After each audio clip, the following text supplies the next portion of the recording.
It appears Toronto police aren't really protecting their vehicles that closely. What is going on here? Well, I don't know if it's protecting the vehicles or not. I think it's the security of the people around the area. We have to make sure that when one of our vehicles, like we're seeing right now, are put on planes, that we have to make sure that the security of the people around those vehicles.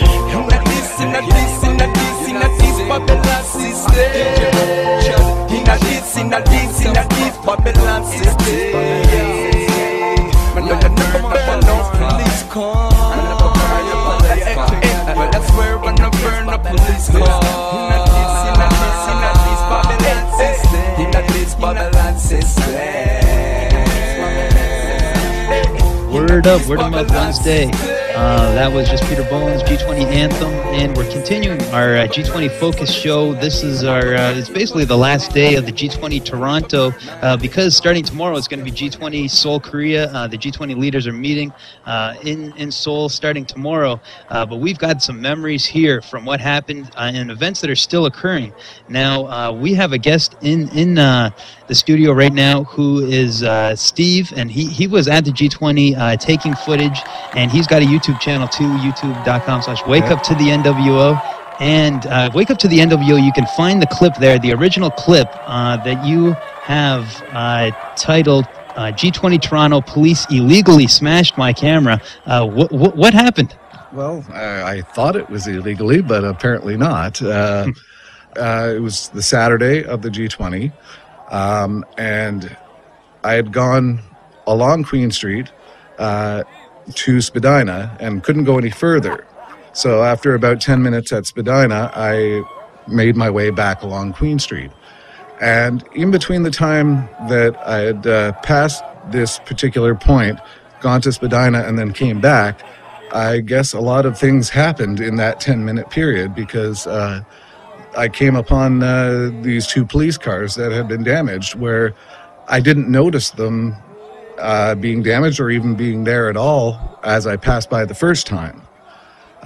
So I was just there filming, just taking in the sights, and I came across the one police car that was closest to me, and at first I didn't even know that it was damaged. But then as I got closer, I saw the broken glass on the ground and started to film that. And then all of a sudden, and my focus was on the car and the damage, I wasn't focusing on what the police were doing around me. And just all of a sudden, they just started closing in, and the bicycle cops got off their bikes and started pushing everybody off the road and onto the sidewalk. Now, I've seen a lot of police abuse videos on YouTube, so I was just verbally letting the police know that don't do anything stupid because it will be on YouTube. I said the words, "See you on YouTube," a couple of times. And it was just when the police investigators asked me what I meant by that, I just said it was just a verbal warning saying, don't touch me. Don't do anything stupid. Yeah, or it'll be uploaded, right? Okay, what was the actual incident? The guy, did he push you and then? Well, my focus at that point was on the one police officer that was sort of off to my right. And he was perfectly fine. He was doing his job. And just saying, get back to everyone, get back. And it wasn't until I had actually panned the camera around to the police officer that was directly in front of me that the incident occurred. Within a split second of me turning my head and turning the camera onto this police officer, he swatted the camera out of my hand, which it spun to the ground. And as I said to you during the break, I'm sure the camera would have been just fine having just fallen to the ground. But then the camera landed lens up. So you can see at the very end of the clip a police boot coming down on the lens, and which effectively destroyed the camera's ability to operate. And that's where the video ends. Right, right. Well, I've seen the video clip on YouTube, and then you actually brought in the camera today, so I've seen the real camera. I can tell it's definitely damaged. So this is why it's shocking here. So after this incident happened, was this the end of the G20 protest for you? Or? Yes, even though it had really only just begun, it was Saturday afternoon around 3:20, and I'd only left my house around 1 o'clock. So. A lot of things can happen in a short period of time. Yeah. But yeah, essentially that was the end of it, which, I mean, if you can look at it as in a positive way too, because I may have been down there on the Sunday when they rounded up all of those people. So, I mean, that may have saved me that kind of grief. Yeah, exactly, because it took place, the Sunday kettling drill took place very close to where this incident took place on the Saturday, because this was on the Queen Street West, right near the Steve's Music. It was those police cars that were first smashed, I think, one of the very first things that were smashed by this radical black bloc group, and then and I was actually there. I didn't actually see your event or get it on recording, but I was in another corner while this was happening, while the police were pushing everyone away from these cop cars that had been smashed. But the surprising thing that happened with this G20 and this specific area, this specific cars vandalized, was that these cops that surrounded the cars and kicked everyone out somehow disappeared within a few hours, because these cars were eventually lit on fire with no cops around at all. I mean, were you surprised when you saw what happened to those cars? Yeah, well, after I had got my camera back from, I had asked the officer that was beside me, can I bend down and pick the camera up, because I've seen other videos where you make a sudden move and they're on you. Mm-hmm. So I asked politely, can I pick it up? And they said yes, and I picked it up, and I was on my merry way. I didn't stick around to see anything else, but I did see the after effects when I got home on TV. And in the last few days, I've been pretty much nonstop on YouTube searching videos, and I finally came across the video where the police actually back away from the cop car. Whoa. Whoa. Yeah, somebody did shoot where the police are actually walking backwards. Whoa. Now the whole thing is that's another thing that gets me really confused, is how that happened. You know, where there was no tow trucks, you know, in Toronto, or you know, where they left there for these purposes. You know, what we saw with this G20 that took place in Toronto, and well, basically what the name of your YouTube channel is, you know, seem to go together. Wake Up to the NWO. Is that what you saw here with the G20? Did you see the New World Order in Toronto? What do you?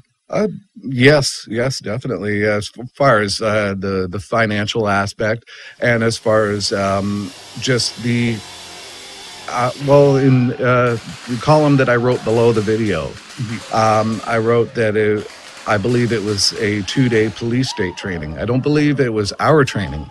I believe it was training for the 19,000 police officers from across the country. That essentially saying you're going to start to see a lot more of this. So you better get used to it, and this is how you deal with it. Steve, since this event, what has gone on? Like, did you file the complaint? Actually, I filed the complaint the very same day online, and they told me that they have 90 days to make out their report. Once 90 days have come and gone, I received a letter in the mail saying that they had requested an extra 30 days, which was granted. So just last week, I've got the final report, and they essentially says in the report that this officer had back in February received training for the G20, in which they had, I believe, I guess, intelligence from previous G20s, which said that there would possibly be some protesters who have cameras that are not actually cameras, they're fake cameras that squirt acid in the police officer's face. And this was the excuse that they used to be legally justified to destroy my property. Well, so now with the complaint though, what happened? So the response was that they didn't buy your story of it? Yeah. The police assert that I stepped towards the officer, which then provoked him. But if you slow the video down, you can tell that the officer actually steps towards me. He reaches towards me to smash the camera. And the way that you can tell it in slow motion is the fact that the background stays relatively the same. Right. Whereas if I had stepped forward, the background would have also come closer. But it doesn't. Yeah, exactly. And was he one of the guys with with his badge covered up? 'Cause I know a lot of officers had, or I would look to, once I had heard that story in the news, I looked back again at the video and I could not see a name tag, but because he is so close to the lens, it may be that it is obscured somehow. I don't know. I do know he was wearing a shoulder badge, like with his numbers on it. And the only reason why I know that is because there was one guy that was standing beside me that directly after the incident, he said to me, "I've got it all on tape. I got it all on tape." And then I said, "Can you film his shoulder badge? I need his badge number." And so the guy raised his camera up over his head and filmed the shoulder badge. So, and from what I can recall, this was the guy that was filming this was a fairly expensive HD video camera. So, I mean, I know there wasn't too many of those at the G20. Yeah, because they run into the thousands of dollars. Yeah, exactly. And with what you've experienced here with this process, this independent police review process, would you recommend people that have had situations like this to do it, or would you, has it been worth it? Or it's always worth a try. The one thing that I thought they misrepresented was the word independent. I contacted the Independent Police Review Board. I did not expect it to be reviewed by two police officers from his own region. Right. And apparently when I put my appeal in 30 days, it will go directly to the Police Review Board. But the initial investigation and the initial police report has to be done. And apparently this is actually by law in Ontario. Another police region cannot investigate police from a different region. This is apparently the law in Ontario, that a police under review has to be investigated by his own, not department, but region. Which I did not know that when filing my complaint with the Independent Police Review. But it is becoming, G20 globalized world, and G20 Korea going on tomorrow. Do you have any thoughts on the G20 Korea? Just that the whole police state thing has been ramped up. I would say double what we saw here in Toronto. I saw one news report, like we had a total of 19,000 officers here. And I would say only about 40% were in riot gear. They have the same ratio, but they have 50,000 officers. 20,000 of them are in riot gear. So they have 1,000 more officers in riot gear than we had total. So you can really tell as each G20 goes along, it just keeps getting more and more and more. Right. Yes. And this is why we hope that the listeners out there can get this information and hopefully wake up to the NWO, because the New World Order is growing at every step of the way. G20 Korea is taking place tomorrow. And Steve, thanks a lot for coming in and sharing your story with us today. Thank you. Yeah, thanks to Steve there. And then just to mention that YouTube clip again, in case you watch it on YouTube.com, search for G20 Toronto, police illegally smashed my camera.